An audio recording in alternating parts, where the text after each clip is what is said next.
Until recently, Microchip's MPLAB X IDE and MPLAB XC compilers came only with inbuilt support for Microchip devices that were available at the time of their release. This was convenient, but if you wanted to commence projects targeting new devices, you had to wait for new versions or patches of your IDE and compiler before you could proceed. Microchip has updated its tools so that device support is now handled by Device Family Packs, or DFPs, and this change offers several advantages.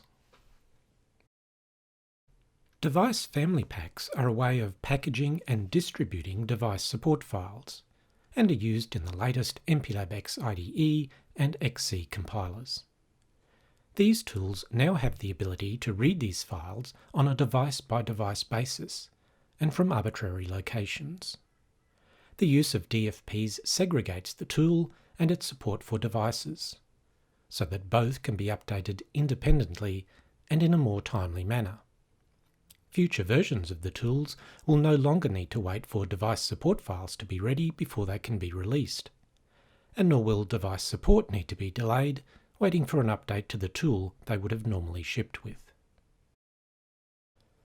The content of Device Family Packs includes compiler-related device-specific header files, configuration bit data and libraries, as well as device information displayed by the IDE and algorithms it uses to program and debug the device. Device support for both the IDE and install compilers is now easily managed from within the IDE. Your projects are not tied to using one version of the compiler or DFP. The compiler and DFP version for each project can be independently selected, and the IDE will also let you see new DFPs and allow you to download them with a simple click.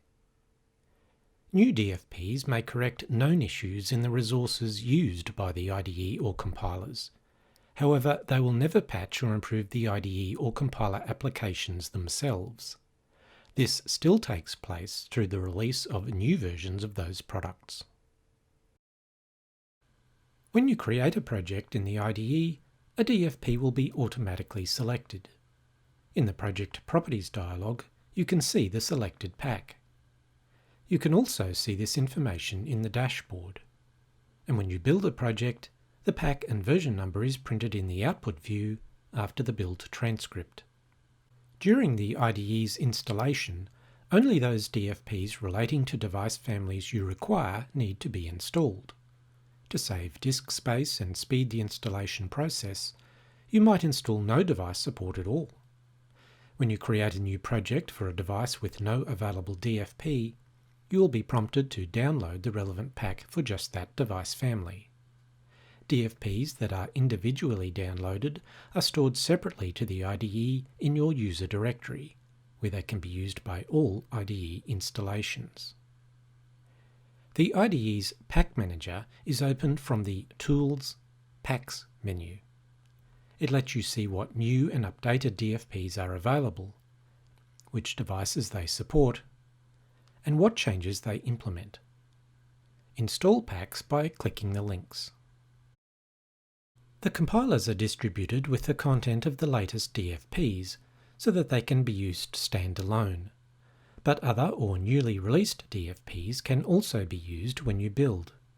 The -mdfp command line option lets you use an alternate DFP path, or when using the compiler from within the IDE, select the required DFP from the Packs pane in the Project Properties dialog, and the IDE will do the rest. DFPs are listed even when old compilers are selected. The IDE will let these tools use their inbuilt device support, but the IDE itself may still use the selected pack. And in case you're wondering how a seemingly out-of-date IDE will let you select a newly released device, the IDE queries an online index file to fill out the device selection widget in the IDE's Project Properties dialog. So, provided your IDE has internet access, it is aware of new devices released after your IDE was downloaded. You'll see device family packs already in use when you next run the latest MPLAB X IDE and XC compilers.